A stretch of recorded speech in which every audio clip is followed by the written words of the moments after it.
a whole lot of background research and conversation around it, etc. And I think it's time to figure out what we can do. So I talked to the amazing person that Sam had put me in touch with. Lisa heading home. Lisa heading home. About her understanding of homelessness and what sorts of things they would benefit from. And in general, she pointed out just wanting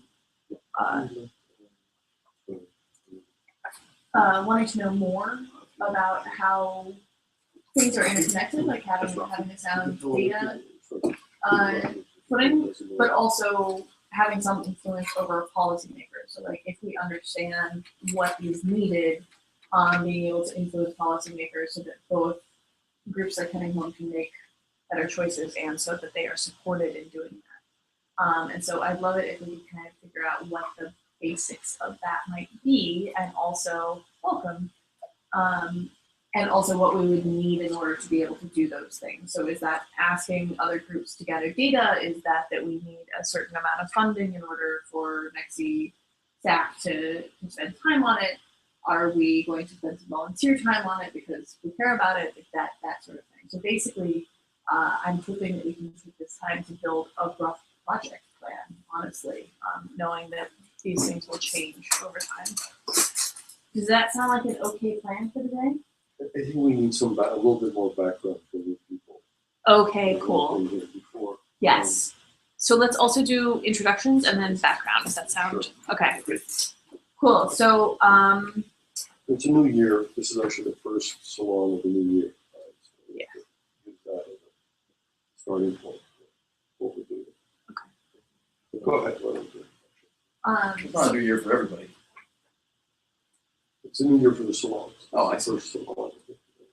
Oh, academic year.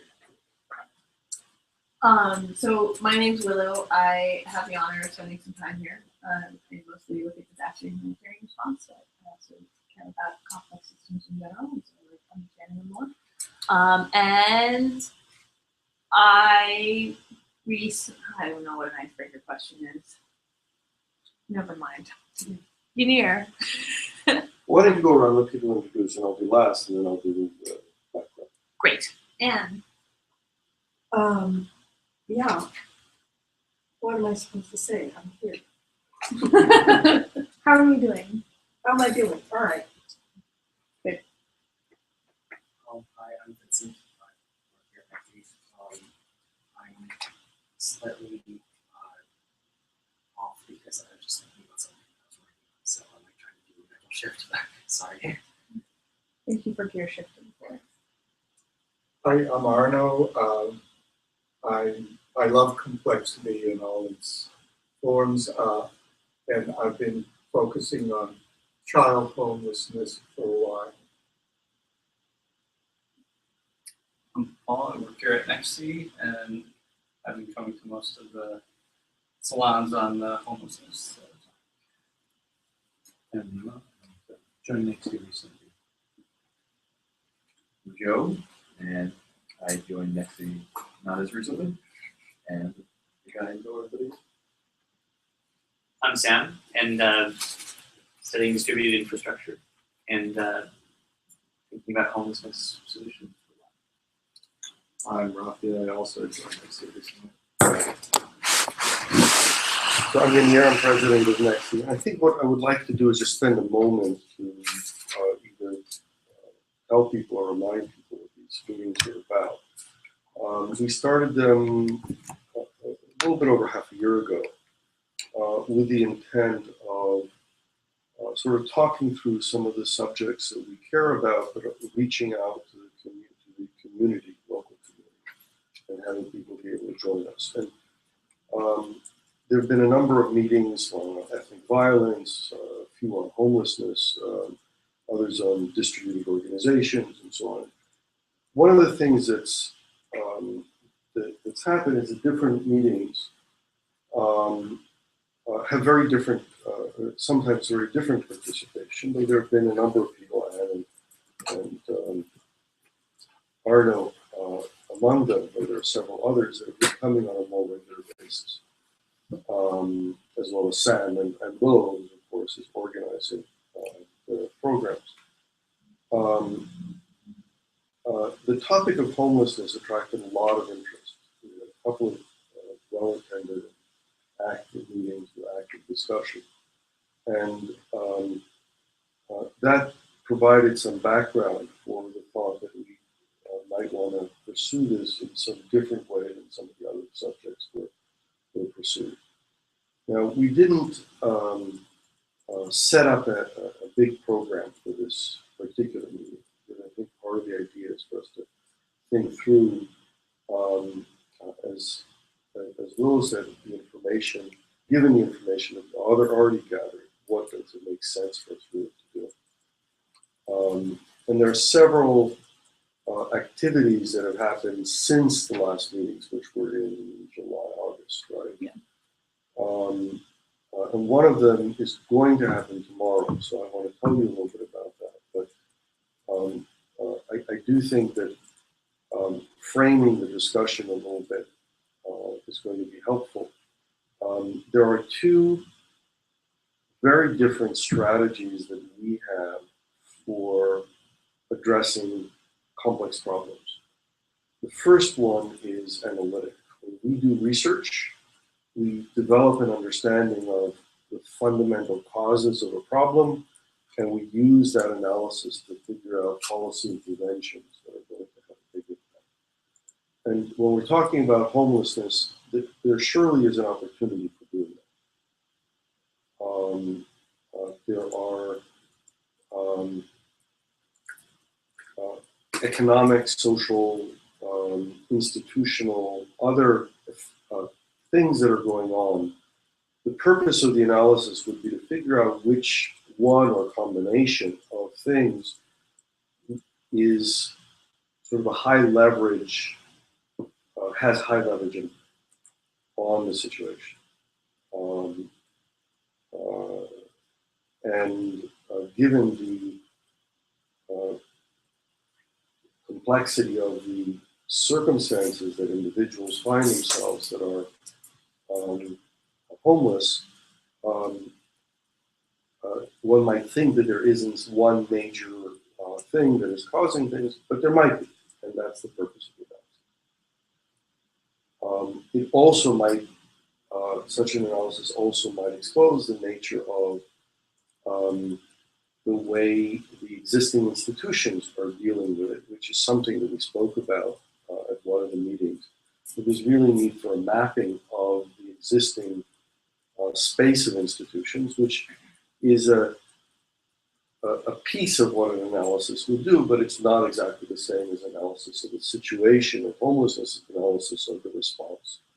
And so you could call it the first one 1A and the second one 1B, but it's also an analytic process.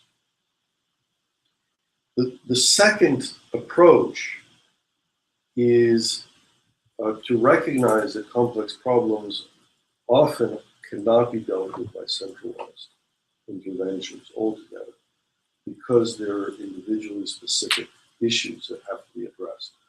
And in order to address those kinds of problems, we have to build organizations that have the capacity to understand the circumstances that each individual is facing, and to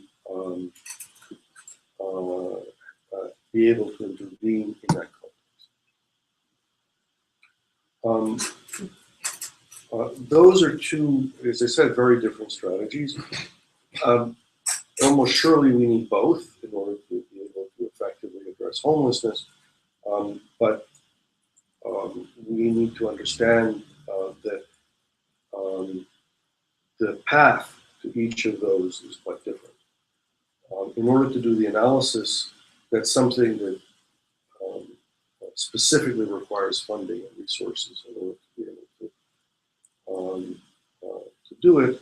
The distributed organizations part may involve funding, but it also involves interactions, a lot of direct interactions with people who are involved in the efforts to address homelessness, and the building sort of if you will, a community of engagement. And part of the idea of these meetings is to foster a context where we can do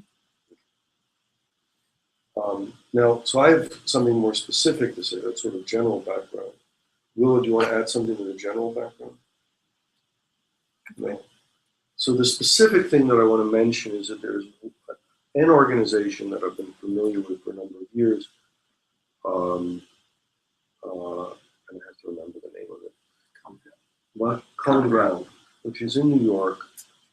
And the thing that characterizes their approach is that, counter to the approach that has been, one of the approaches that we discussed, there are several different strategies. One strategy is to make sure that people have housing and then deal with other problems like health problems, mental health, particularly mental health problems, drug addiction, employment, and so on, as a separate issue.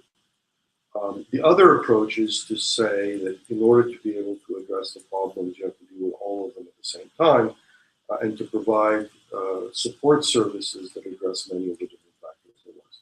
The latter approach is what Common Ground is doing in New York. They've been praised for that approach.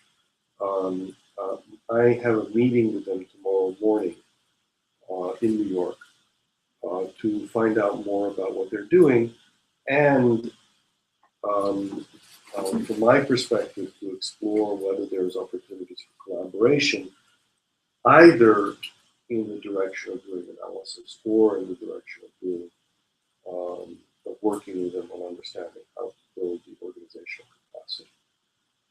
Those are the two things that are on the agenda. Thank you. Can we Is also, that the event tomorrow? That's what I mentioned.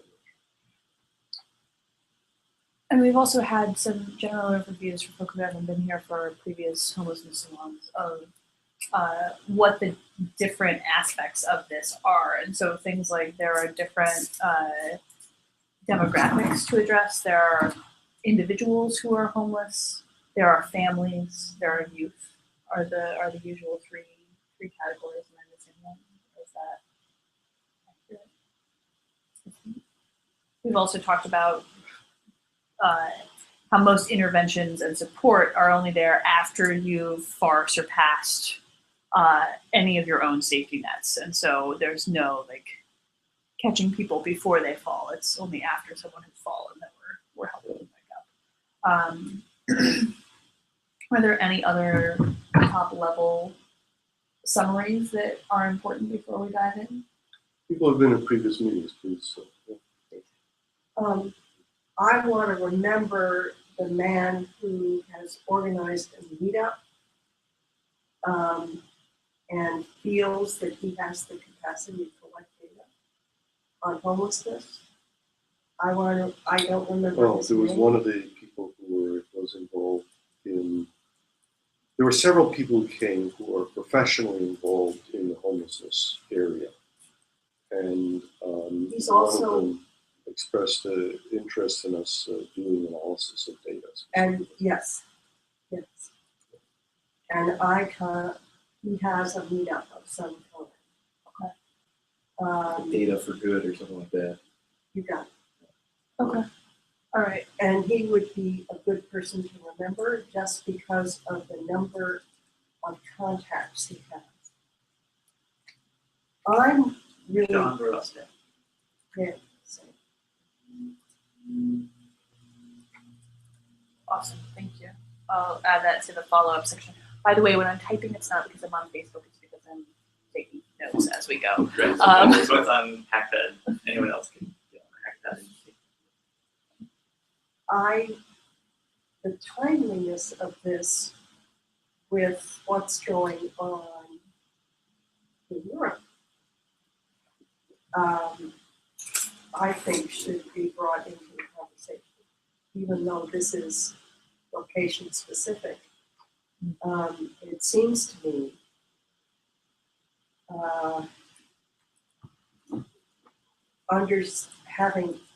it has a lot of relevance. Elizabeth Warren is at the moment in Germany and Greece looking at the refugee crisis because the reporting is not at all coherent. It's not addressing on the ground situations. Can you take a sentence or two to tell us how this overlaps with refugee crisis? These are the refugee crisis. It can also be seen displaced and homeless people and where they end up. Okay. In that very broad sense of homeless people, what makes you homeless, and then what happens to you once you become homeless. So in the same way that so many people have been displaced in Detroit, if that had happened in just about any other country, would have called it a migration issue or a refugee crisis. Okay, cool. Does anyone else want to throw in on top level summary stuff? One of the things Yanir mentioned was a desire to sort out the different views on how to address homelessness. And a lot of people would call common ground the housing first program because they go and build buildings. And they don't say, you gotta pass these 12 tests and you have to have, keep this clear for 3 weeks, and then maybe we'll put you on the wait list. So there is a different, there's also the, maybe the bulk of funding in the US goes to groups that say, we will provide spiritual support and short-term shelters, and we'll try to help people understand how to fix their lives. And really, as a country, we spend a huge amount on this kind of homelessness support. And some of those are very explicitly interventions. Like, we will try to intervene with you without giving you housing, because giving you housing would make it seem, would disincentivize you to go through the program, but we have a well-defined program, please go through it. So I don't know, we don't have to spend a lot of time talking about it right now, but it's worth discussing what the value of that is, where it fits into the sphere. And so the version of that for the refugees is people saying, well, you showed up in our country. To really be a productive member of the country, you have to have contacts here and have found a job. And we can sort of give you a 15-step program that most of you will make it through. If you make it through, you can stay. Everyone else is going to have to leave. And that's different from saying, interesting, everyone who's just arrived in the country is very unstable. Here are ways that you can become stable. And we can argue both sides. I mean, I understand where that's coming from. So I'd say that we just need to include that when we're talking about. Okay. Basically. I think one of the things that we're pointing to, and I think that this is an important thing, if we're going to become involved in this domain, one has to really study the literature and study what's going on. And that's part of what was being talked about in terms of mapping stuff, which we have not done. And each of us is familiar with little pieces of information because of their personal or other reasons for exposure. But a real, I don't know if there's a solid review of the literature and the programs that are available. Nobody's pointed to it yet that I've seen. So even the kind of categorization of programs that you're pointing to seem like this stuff. So I want to bring a topic back that we sort of hit on last time, or one of the previous times, which was sort of the importance of the social networks that these people find themselves in, and the fact that you even have people if you have sort of polls of people's situation and then their acceptance of that situation, there's people in the extreme of, well, I'm homeless and I want to be, for instance, and then I'll obviously have homeless and I don't want to be. And it seems like some of the I want to be probably comes out of, well, my whole ecosystem of my life involves other homeless people, and there's sort of habits and rituals and social networks involved in all that. So what I'm driving at is one of the things I think we should map about the way organizations address things is, are you sort of addressing an individual at a time, or are you addressing an individual in their community? And sort of imagine if, let's say it was a drug problem and everyone and someone and all their friends are doing drugs, and oh, you get them into rehab and they're doing better, and then they're back in your social network. And they're back to the drug problem. What if you could apply that same treatment to some set of those people all at once? Would that be different? That's a thought I had that thought might be important. There's also mental condition in many cases. Yeah, absolutely. Like I know people that have mental conditions, and at some point, not taking the medication, go find that solution, and like it. I don't just want to live in street. And that can also be an issue of what community you're a part of, because if you have those strong social ties, people are like, Yeah, but anyway, like the mind can play. Oh yeah, absolutely. You know, like I know families that are worried, and then after the persons, and the person just keep running and running and running. Yeah, absolutely. So it's not just a matter of like, no, the family didn't care, like family cared, just like the person was seriously affected by the conditions.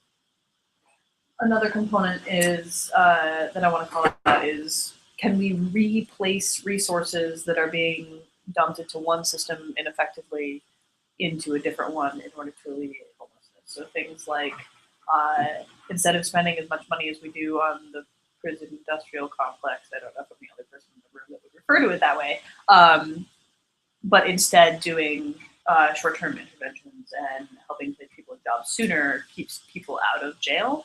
And it lightens the load on that system, and we spend less money there by instead spending it elsewhere. And similarly, by providing people preventative care and mental health services, we actually spend less money doing that than we do trying to help people after things have gotten really bad. I think that just to take that a step further, I mean, I think that the perspective that one might, there are these very different perspectives. One is individual condition that in some circumstances are driving. And the other one is that there are institutional conditions that are creating an environment in which individuals are getting lost in the system. One way to talk about it is that the complexity of society is high enough that people are unable to manage in the environment. And then the question becomes, what interventions are needed in order to enable individuals to become, or to stay, or to get back to being productive members. That one, being able to describe that would be really something else. Because I was just going to say that the homelessness, we think it's a complex problem because it's a result of meaningful dependency, varied, different, and individual. Like each individual case is different, right? You cannot just treat it like one thing or a few set of, I mean, of course there are broad categories, but each story is like unique. Also, regionally, the problems are very different. For instance, on the West Coast, encampments, tents, huge family clans almost, just running up and down the West Coast, and in Florida also, because the climate is so conducive to being outdoors, whereas here we have this wonderful thing called winter, which keeps things a little more manageable in terms of numbers. But if you do a search, for instance, Pinellas County, Florida, has spent a lot of time and money over the years studying homelessness and brought in some brilliant people. And yet only recently in one city they've actually welded shut doors to restrooms. where even the occasional passerby with kids can't use the restrooms because they, quote, don't want to make that town a haven for homeless people. They disconnected electrical outlets so that people couldn't charge their phones in various places. So sometimes there's like a cyclical event where a lot of laws are relaxed in order to try to maximize the ease by which homeless people can live, and then there's a kind of a reflex where people just said, enough, we can't have all of these hundreds of people roaming around. And there seems to be, just like in the country where we go from liberal to conservative depending on the economy and so forth, there seems to be this real cyclical change from time to time where we go from permissiveness and to a great deal of law and order kind of action.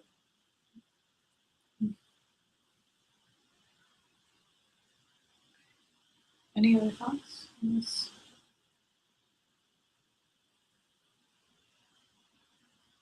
Okay, so part of the goal of the salons, as Munir pointed out, is that we're hoping to open up NECSI to, I'm so glad everybody from NECSI is here. Yes, you're wonderful. We're glad to have you. Hooray, thank you.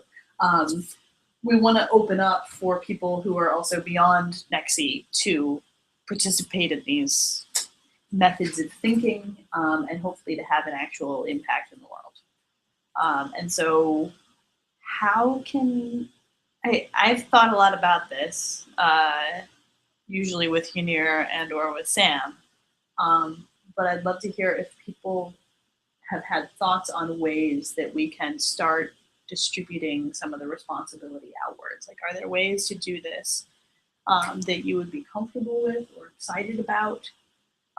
Like, how can we ask other people for help in doing these things and doing analysis? Like, can we ask an organization to gather data for us and what they're already doing? Can we ask someone who might show up regularly to take on finding more articles or something? Like, what can this look like? I don't know enough about your internal processes to help with that.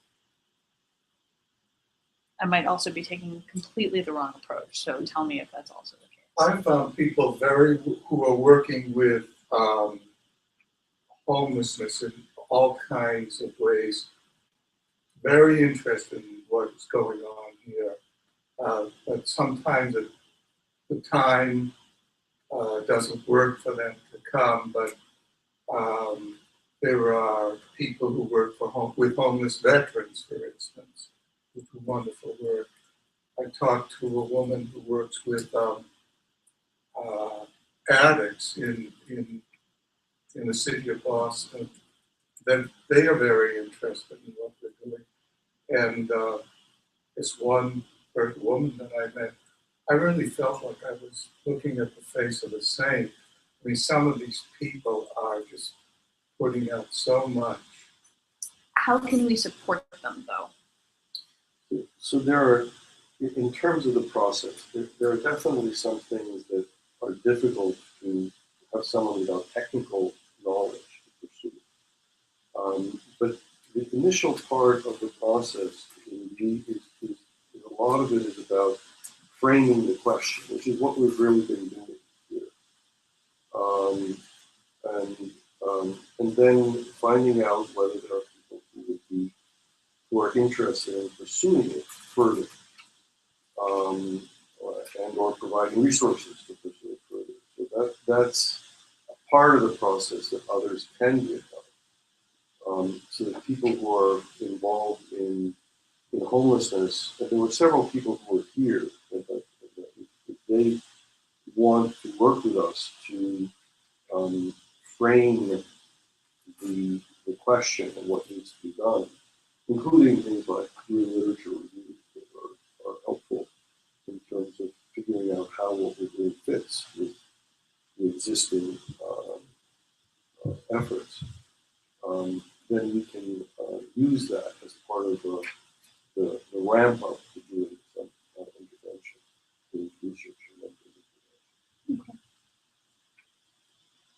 Figuring out where resources are available would also be Yes.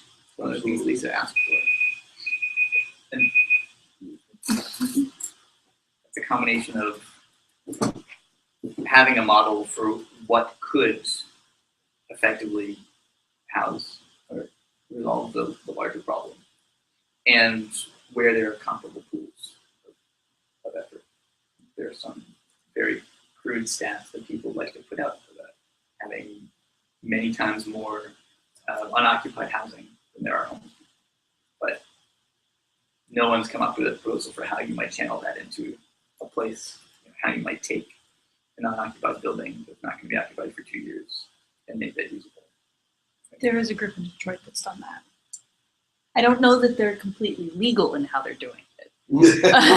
Right. But they're doing it, and then they're letting other people figure out the laws around it. Right. I don't mean that people haven't tried all of these things, but the people who we might reach out to collaborate with don't think about those things. Okay. They're in a different, mostly in a university, they get one channel of funding. And even the people who came, Fred and like the HUD representatives who came said, yeah, we can't help people even unify city, state, and federal funds. That's a black box and no one does it. It was too complicated. So that feels like an area where there could actually be a useful model. Maybe there are examples in other sectors of society where some other problem has been solved by aligning. We could point groups to that. Okay. All right. The Department of State and the Department of Defense certainly are very good at manipulating multiple layers of funding. We can extract it from them. I don't know what you mean by multiple layers of funding from the Department of State. Like, the NSA is so good at sharing data. I just don't want them to be good at doing that. Yeah. I want the other organizations to be good at that. Do they share data or do they Collect data? I don't think they're good at sharing it. Well, that's a sidebar. Okay. We can talk about that more later. All right, any other ideas on this? What kind of data is available? Like, let's say civic data. Annual census. It's very limited. Right. One of the discussions we had was about whether, so it depends what you mean by available. Presumably individual organizations have data about what they're doing. Yeah. We've not yet been in touch with specific organizations about their data. But there was a discussion of setting up some kind of tracking system, and whether or not that, what that would look like. One of the meetings. But that's the first thing. There are foundations that have collected quite a bit of data that they're quite happy to share. One is the Hilton Foundation, which I think is headquartered in California, and also at the University of Chicago. I've done an enormous amount of collecting data. And part of these studies are, people who wrote about how they tried so many things that did work and didn't work. And I think it's good to learn from other people's mistakes rather than to make them yourself.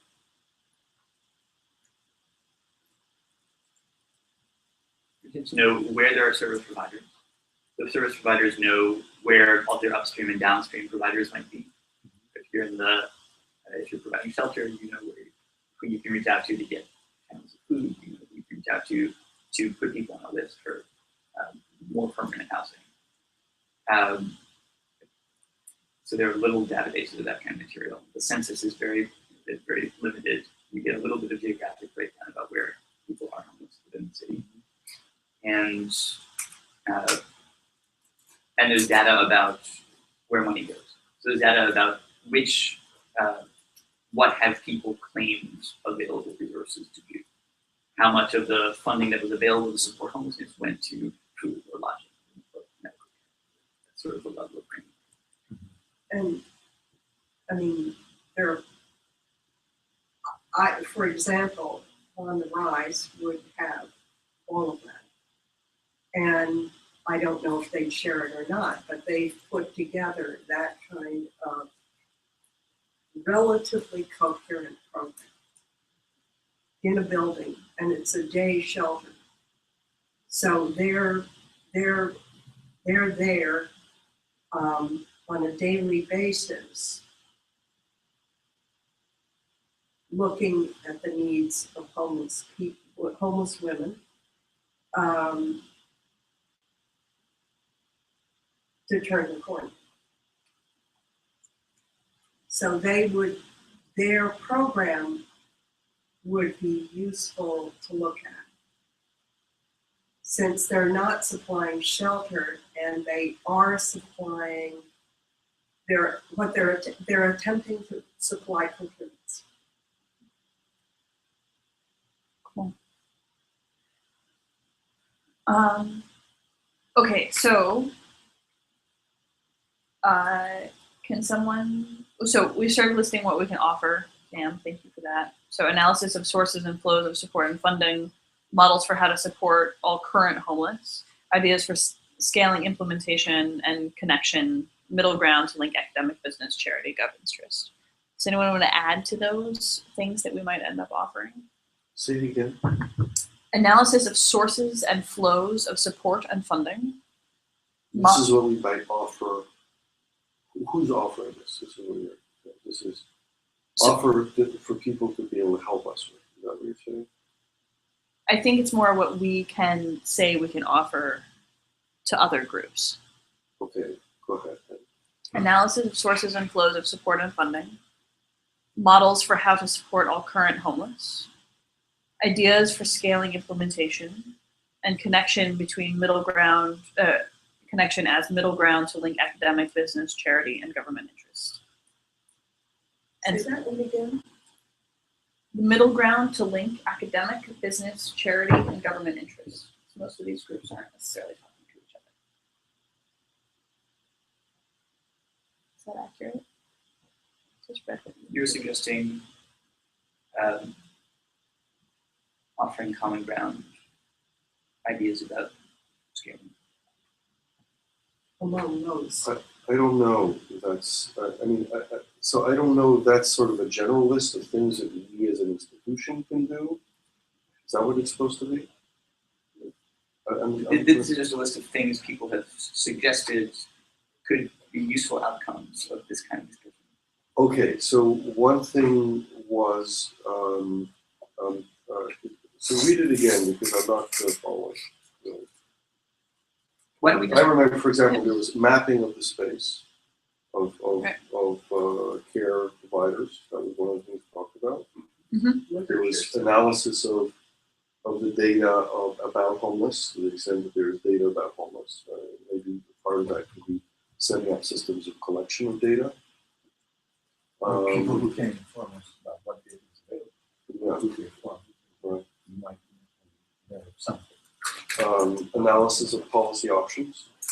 Okay. level of literacy?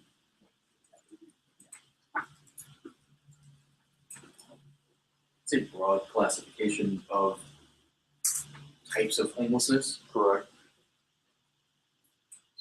Categorization of homelessness and the effective interventions by category. Is what you said.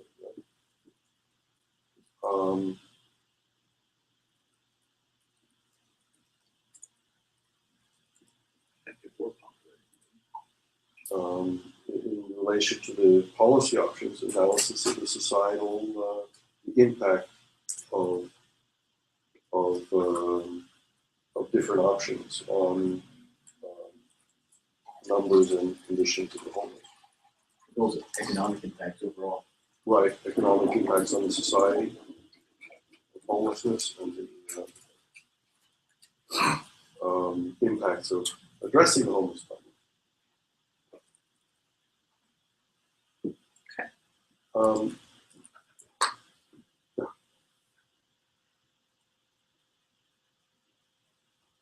Just a long list. Great. Well, one piece of the census that I looked at suggests that homelessness is becoming more and more, not just a problem of big cities, but of rural and suburban areas as well. And in fact, in numbers, the rural and suburban homelessness is actually growing faster than city homelessness. And child homelessness is perhaps the fastest growing sector. Some people think that segmentizing homelessness isn't a good idea. Just to put up is that child homelessness, in terms of numbers, is growing faster than any segment of the homeless problem. So I've added that into the section of the components that we need to be thinking about. By the way, one thing related in terms of things that we can do related to what you were talking about is linking of homelessness to other societal processes, for example, the prison system and so on.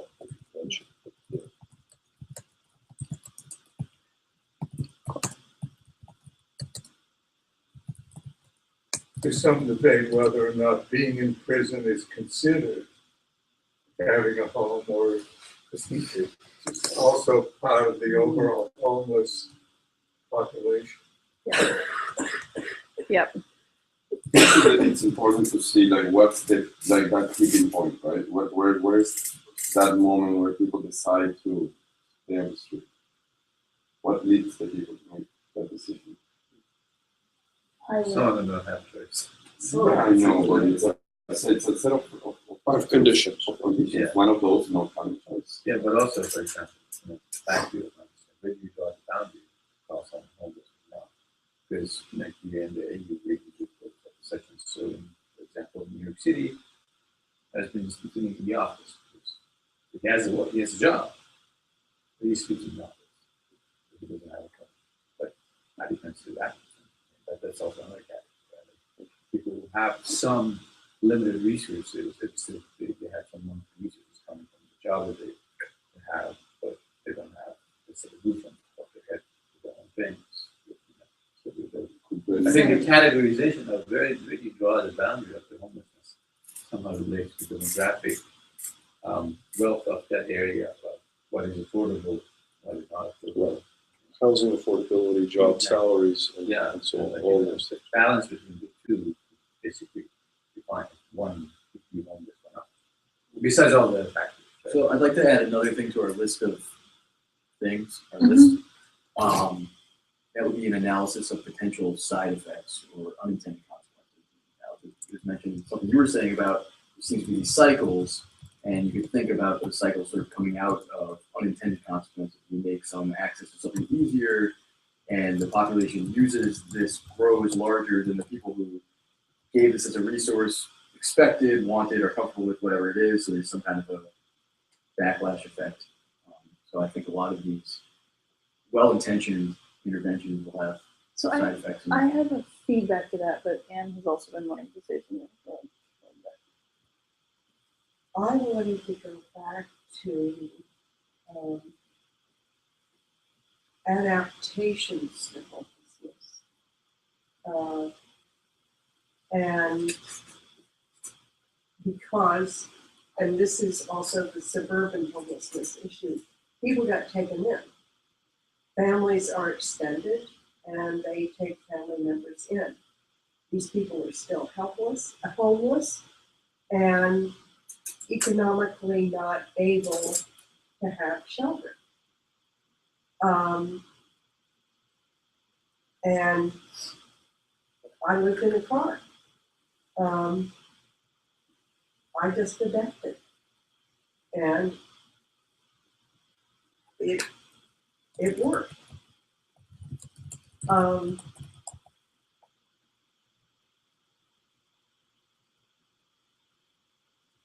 Those adaptations are, the economics of those adaptations hold across the board a whole lot of really interesting information about what's not working. And being able to capture those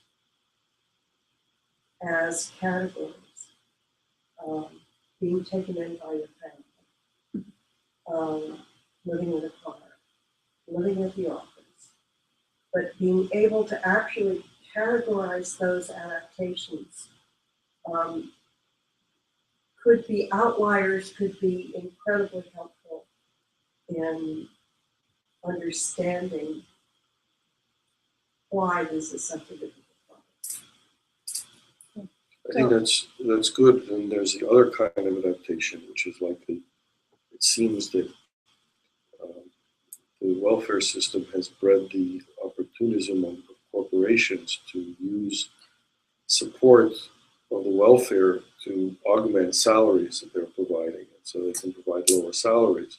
Often So these if you are the now same- start providing housing for people, then maybe the corporations will no longer give people enough money to afford the regular housing. So And this those is are- one of the That's unintended consequences that Joe was talking about. That's, And what Arnold is talking about in terms of oscillation between trying to get rid of people by making homelessness untenable in a space versus providing accommodation for it in terms of assistance for it. Those are very different strategies based upon an understanding of what the unintended consequences of actions are. The thing that I wanted to come back with on the people closing down the accessibility of their city in response to people wanting to come there and camp is that I spent some time with a group in Santa Cruz that's been doing a lot of work around homelessness. The United Way is that started being the convener of a bunch of different response groups, and including groups like youth violence prevention. And so they're looking at a very wide net. And they did a study on where did these homeless people come from? Because there's this thing of like, well, everybody's coming here because the weather's nice. And no, they're all from there. And so the idea of like, we'll just shut everyone out, I think you're shutting out the people who have always lived here. Well done. And so I just want to push back on that idea. Well, that does add another interesting feature, which is migration versus sort of endogenous creation. There is migration of homeless.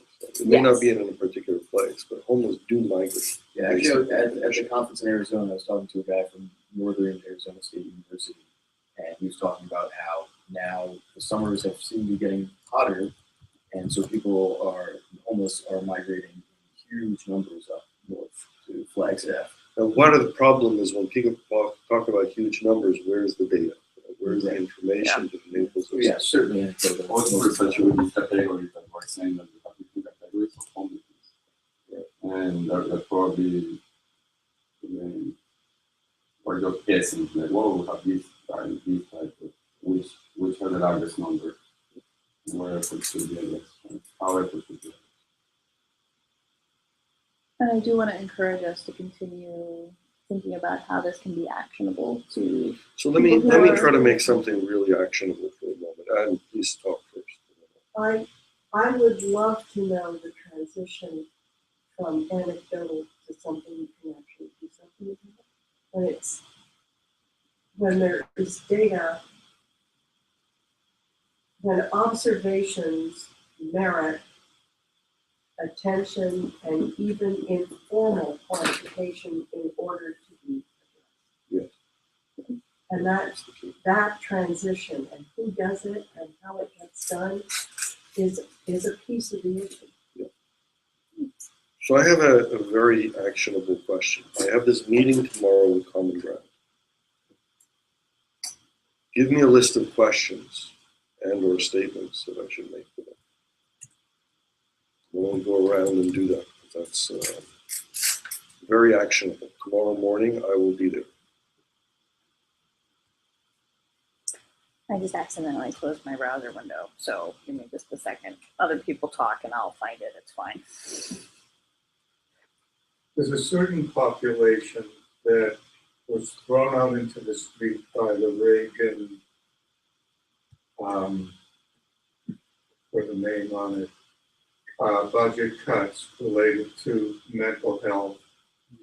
I have a friend who's a physician in Florida. He's the medical director of a hospital in a fairly large city, and I've never heard the guy break down until he started talking about treating homeless, mentally ill people and the numbers of illnesses that they have and the problem of treating them long term, following them up and so forth.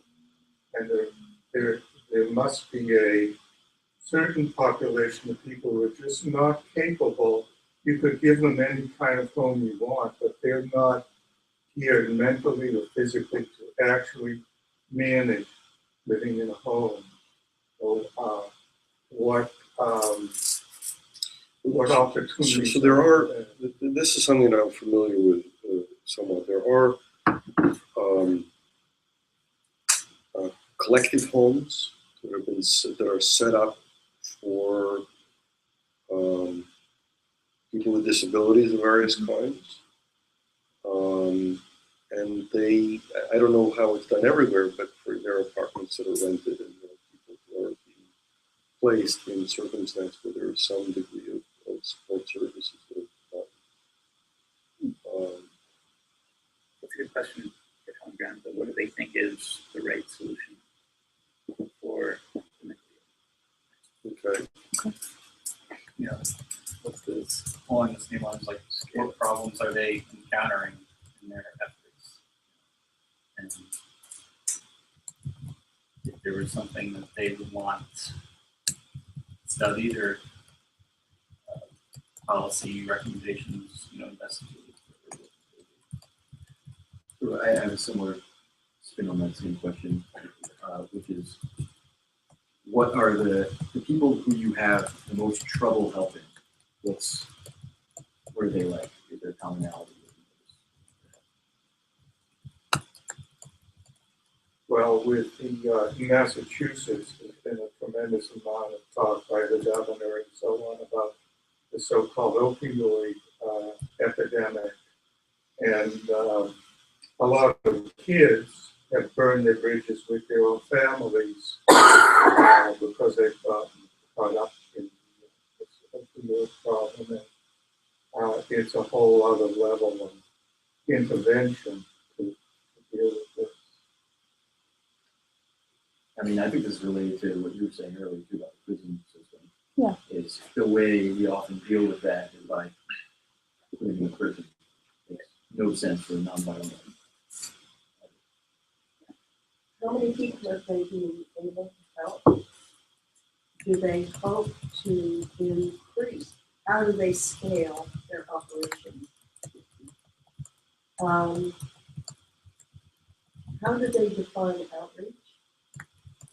Which kind of outreach are you talking about? When you're thinking outreach, what is the outreach? Do you mean to the homeless population? How do they track them? Yes, and how do they measure outcomes? Track and measure outcomes. Say you want to get a sense of what the population is. How do you track it? It's actually a fundamentally hard issue because unlikely they would stay in one. Maybe they can move. Unlikely to have cell phones that track the GPS or something like that. So the tracking is very important because, for example, if someone has a mental disorder and is out, it's very hard to find that person. You say, all right, this person needs such and so medication, care, whatever. But I kind of wrangle it. Like, if someone is in a state where they absolutely need to be able to be found because they're a danger to themselves or other people, then I'm a little bit more wiggly on this. But people who are homeless already have next to no privacy, and further invading that privacy is maybe not a good route to go. Like there are other things in InfoSec, like zero knowledge, where we can make sure that the person who's checking in is the person they say they are without putting tracking on their phone. No, I'm not suggesting that it should be tracked to the phone or something. What I'm saying is that it's very hard to know where these people, like once you gather information about them, how do you get a good sense of if your policy is affecting it correctly or not, because you don't know what happened to that person. Yeah. How do they measure their own success? Right, exactly. That's a very hard issue. Or how do you define what defines the the boundary at which a given system is supposed to respond to homelessness? For example, I'm just saying as someone who's walking by and you see a homeless person in the street, say, okay, homeless person. Right? You see 3 homeless people, kind of like get this attention. And you may get 10 people, then they say, all right, let's put something here, some barrier here. Don't let the homeless people come.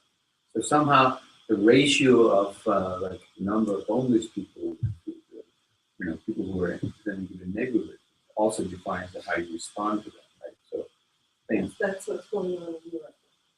Right, exactly. Like you say, all right, like this is just too many in a given town. We just don't want them, right? So it makes it like very hard to track issue.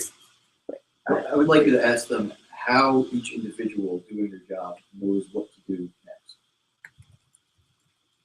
In some given case or however they push that out. Are they looking it up in a manual? Are they? Because that's also institutional consensus, and an institution that knows how to be effective. If I that's, think more generally, you're asking what is the process of intervention? Yeah, and how an agent can look at a case and decide some set of options what's happening next.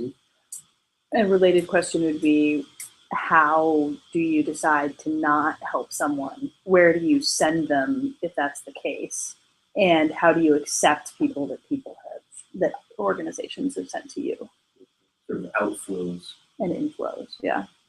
That aren't just outreach to a homeless population, but actually interactions with other organizations. Right.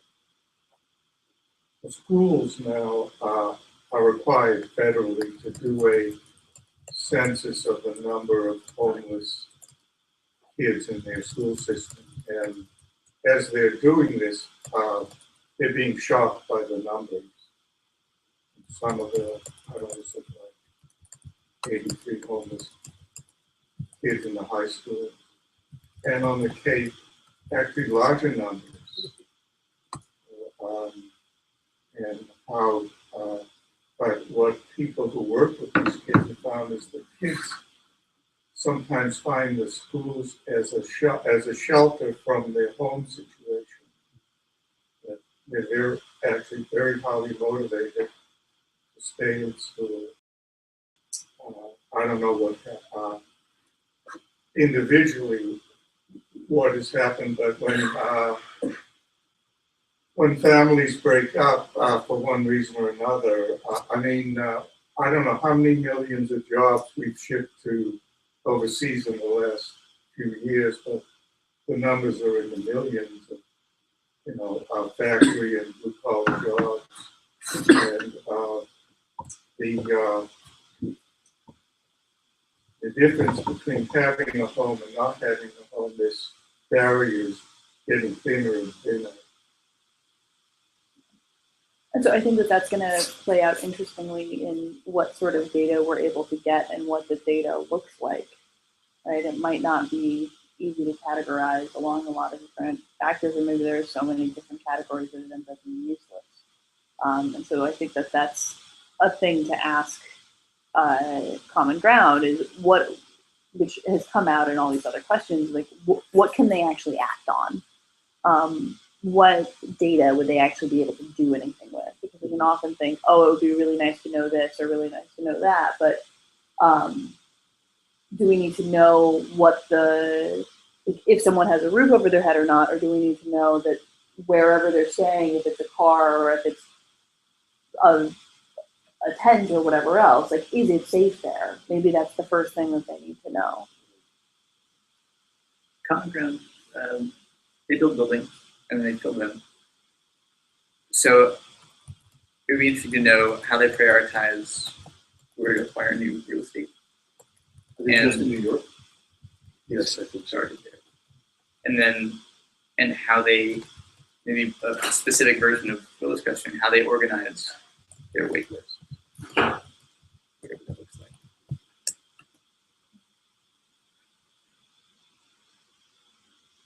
I think that this is a lot. Do we? So I just want to follow up. They build buildings and then they acquire buildings and then they have some list something and they move people in and that's And they manage the temporary. buildings, and they provide support services for the people who are there.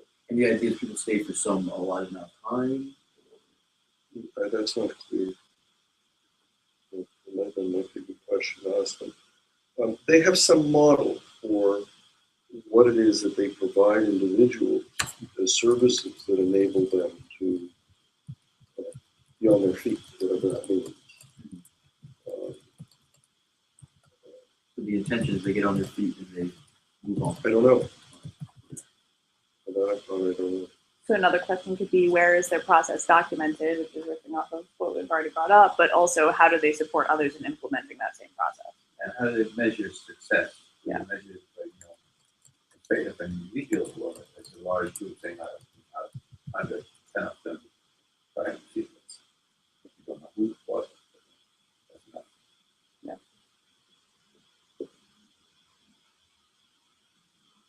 A little bit off the subject, but also maybe related. A whole bunch of buildings went up in Times Square, to the west of Times Square. Very tall story, 5 story. And the New York Times covered how hard it was for these buildings to get tenants to cooperate with each other.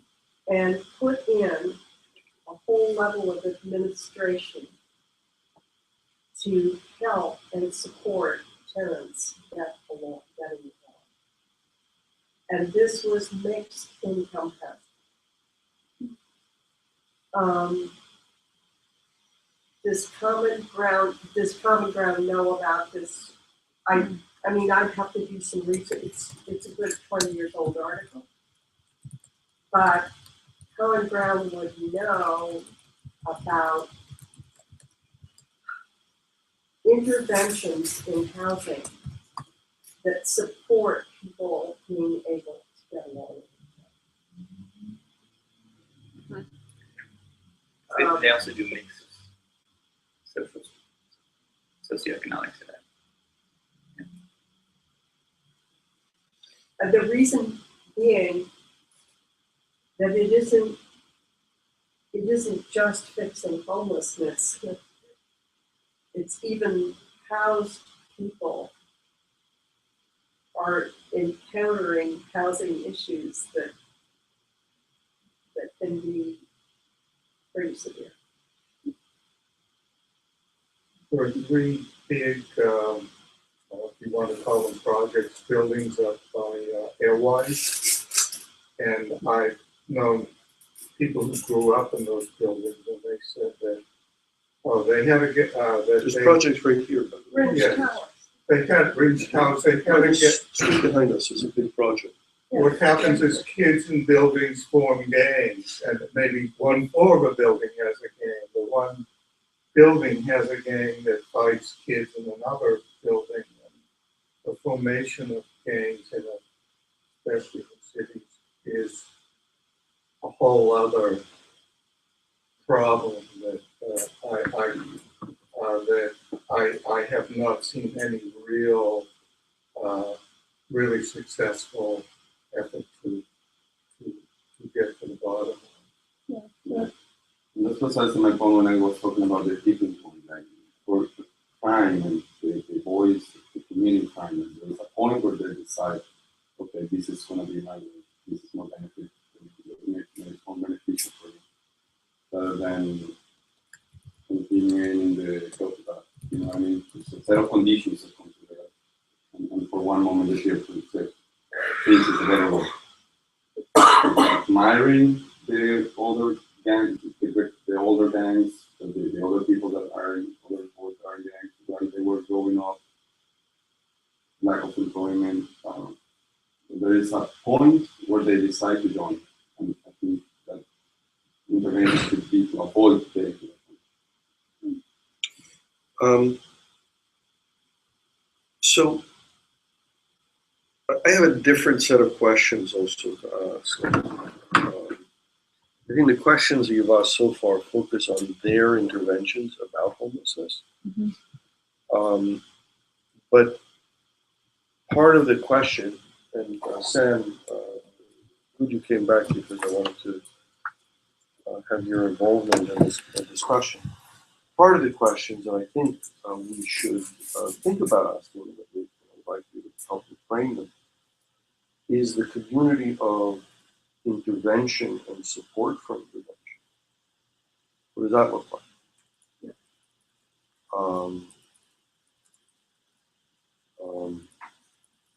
So maybe you want to help me frame the questions for them in that context.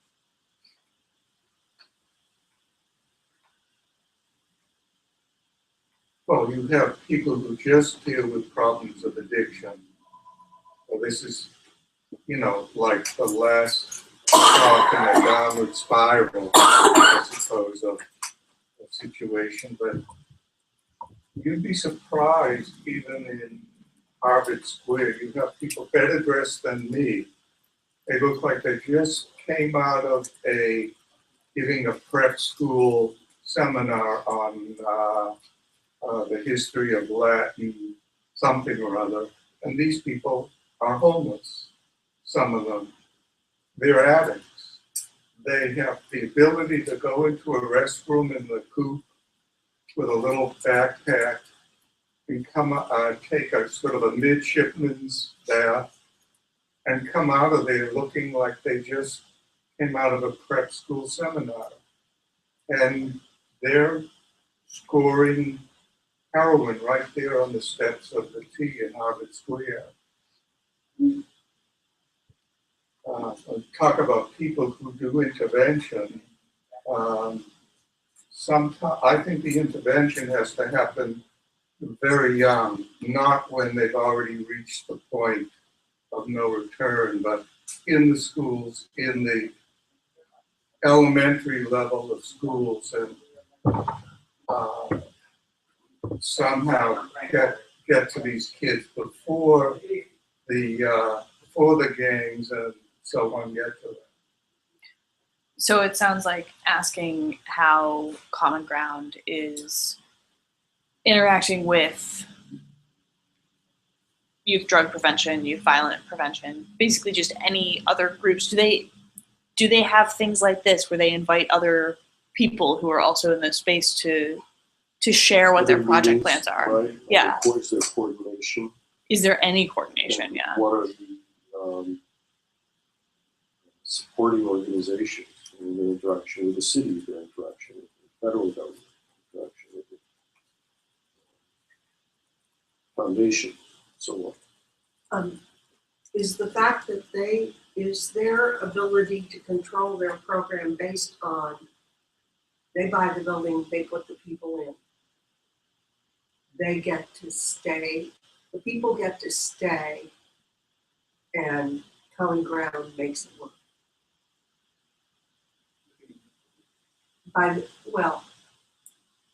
The whole adaptation issue.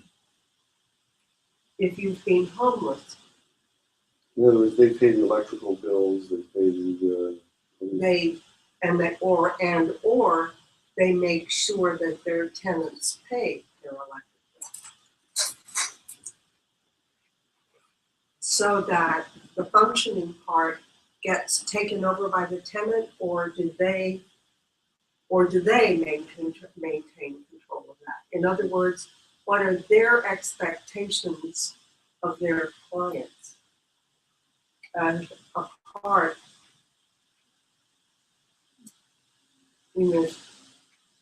intervention idea. It would be interesting to hear what their current thinking is. As I don't know them that well, but I think they've gone through a bunch of different implementations, and their statement of purpose is to build community because people are supported by people who live within communities. So they do focus on what the community looks like, feels like, in order for people to be. Like a lot of these institutions, they get government funding, they get individual Or donors, foundation. they get foundations. Sam, you've spent some time looking at this issue. Can you give a sense of your thoughts about how, what would be a process by which we could move forward?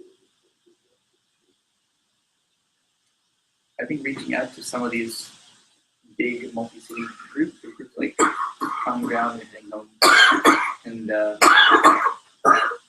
these are like big groups that are very much in the public eye.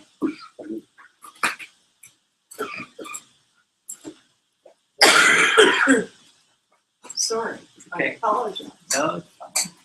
It's all right. I'm fine. I'm coughed off and everything. Cold is terrible. I'd say the big five groups in the U.S. are very much in the public eye. What are the big five groups? Common Ground, Heading Home. The one that I'm meeting with is one of the big five. What is it? Well, New York and LA are 20% of all the homeless in the U.S. So 20%. yeah, so there's a group similar to this in LA that I don't know. So it's not a matter of big cities, right? Because San Francisco is not, it's New York and LA. It is a matter of big cities. New York and LA are both two biggest cities, much right? bigger than San The big cities. Yeah. The too much population. Chicago's the third biggest city, if anyone cared. No, we I'm don't. pretty proud of that. Yeah, New York is, LA is, and everybody else is down here. Yeah. But Chicago is leading that pack. That's right. So some of the other ones, Common Ground. Heading Home, within cities. The group that first coined the phrase "housing first" back in 2000 something, which is they're also in about 11 cities, including a couple in Canada, and I don't remember the other group very well. I guess the Utah program is usually considered one group. Oh, I see. So that's Salt Lake and environs, and then maybe Phoenix is the other big implementation. Phoenix House, right? Yes, yeah. But that maybe it's not a big five because Seattle is also very prominent. But there are less than 10 major organizations that are pretty well known. They've been around for at least 5 or 6 years, and right now they're all getting a lot of attention. This week's Sunday Times had a page-and-a-half op-ed about the head of New York City's government program to address homelessness. I think finding one or two of those groups who are interested in building a stronger community and helping would be a great place to start. Because I think they would all agree that better overviews are necessary, better alignment of what people's bottlenecks are, what kind of data they have, or whether that is actually the issue. It might turn out that in some of these places it's literally access to real estate that's the issue, in which case maybe they need to be talking more to people examples who've said, oh, we're gonna figure out real estate and we're gonna build a foundation that's just focused on. Even if you look at forward time, let's say, in the next few decades, there will be a lot of people who move to jobs because of automation, robotics and all kinds of things become common, but we will not have jobs. What is, do you know any organization that thinks about these things? Someone's got to fix the robots.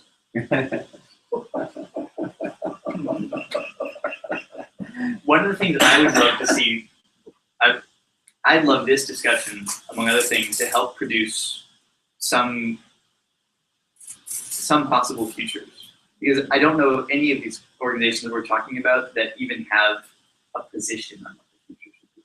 They're all trying to address a problem of the past. Right. None of them are trying to address either the the direction of the present or a particular kind of future. And you have nothing to do when you're homeless. So it's that much harder to know what your own future is, let alone people who see you as having a future. I'm not sure we've talked about different groups of homeless, some of them are employed of homeless, and I'm not sure that it's true that those are only going to do, but it's true about some of them. There are any number of categories where you have nothing to do. But as far as looking into the future, I think maybe this speaks at least somewhat to what you're saying in the beginning about looking at what's going on in Europe right now. I mean, you're looking at sort of massive numbers. That could potentially be a look to the future. And this is also as we start to see more and more buildings, especially in London and now in New York and San Francisco, that are basically investment properties that there's no intention for people to move into them, which exacerbates the housing crisis and forces more people out of their homes. There used to be policy pieces in place to prevent that from happening. And the land use historians understand how that and squatters' rights relate to homelessness. And so you can always look at the past and better understand the future. There is a claim, I do not know the substance, I don't know quantitatively, but there is a claim that there is a major movement back into the inner cities from suburban environments of people. I don't know that that's going to survive the current generation growing up and having kids, but in the meantime, that's been happening. That may have a big impact on the issue. Yeah. One of the basic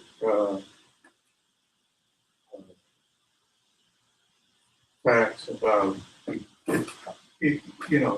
elementary ecology is that the two greatest stresses on a population are A, lack of water, and B, population density. You have people moving into the inner city. Somerville Well, is, New York survived that transition in a way that very few other places have. So. well, they got rid of me, and so they were successful in that. But Somerville is supposed to be one of the densest cities in America. And what are they doing now? They're building 9,000 more housing units. A few of them are designated for quote unquote affordable housing. I don't know exactly what that means. Anybody really find what affordable means? Well, I think it I has. got an email about those once, and maybe I can dig it back out because it had numbers. Had numbers. It was not numbers that would say, "Oh, I'm homeless, so now I can go live in this house." Certainly not. It was more like minimum wage job, maybe. And what are the numbers? There's about a 3-year or more waiting list in Cambridge for affordable housing. I don't know what the numbers are in some of them. But the rents keep going sky high and the property values.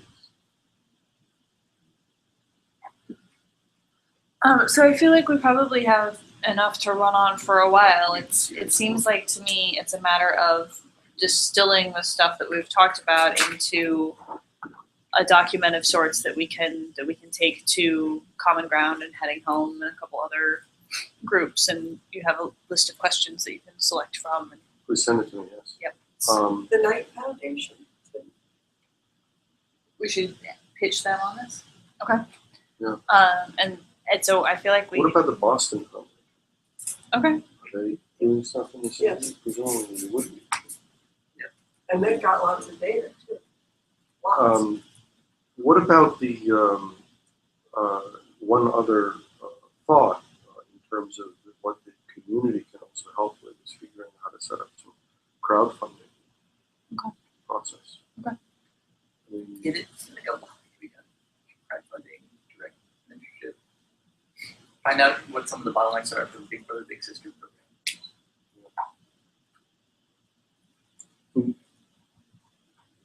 Do you know anybody who's put together a crowdfunding campaign? That would be able to. Sandy is the best model I know of, which is it was a disaster in very short time, very short notice. Yeah. You had a bunch of basically pseudonymous people.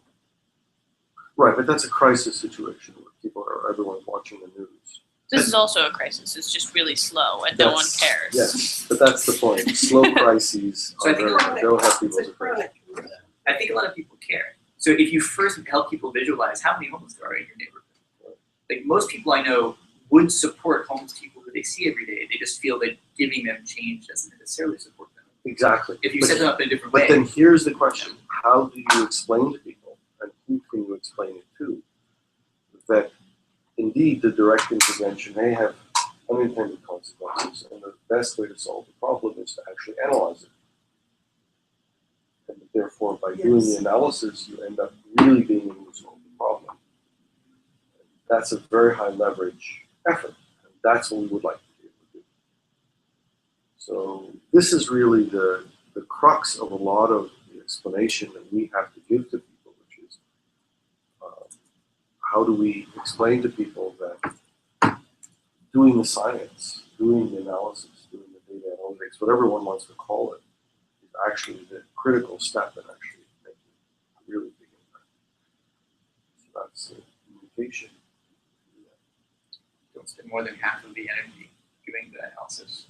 If you want to get people bought in, also spend at least as much time directly working with people, even if it ends up that you discover that isn't as effective as you want.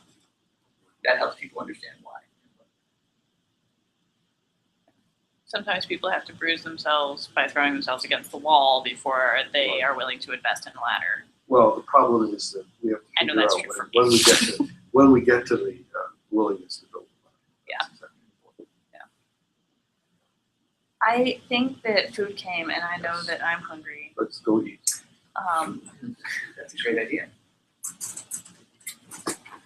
Thank you. Thanks, everyone. Okay, bye, Internet.